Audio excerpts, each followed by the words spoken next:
Sudah hampir 2 minggu memasuki musim tanam, petani di Semendo masih belum bisa mendapatkan pupuk yang dibutuhkan, sehingga mereka menyetop penanaman bibit padi karena stok pupuk yang langka.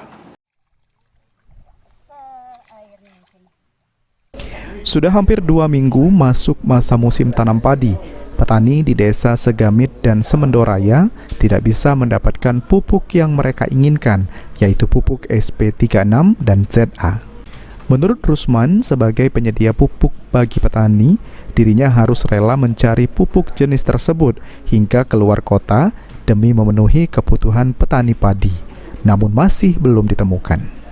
Dengan kondisi ini, pedagang mengalami kerugian akibat petani tidak mau membeli pupuk selain pupuk yang biasa mereka gunakan. Pupuk lagi dibutuhkan karena petani padi udah mulai tanam, ya. Tidak ada di agen, makanya saya juga udah keliling nyari untuk pupuk SP36 sama ZA. Yang dibutuhkan di sini SP36 sama ZA, nggak ada jualannya, makanya kita juga dikejar-kejar petani untuk, tapi nggak ada jualan.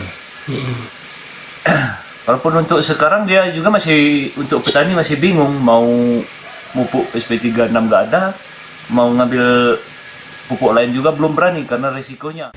Akibat kelangkaan pupuk jenis SP36 dan ZA ini, sebagian petani menyetop penanaman bibit padi, di mana mereka akan kembali menanam jika sudah ada kembali pupuk tersebut. Mardiansyah, PAL TV.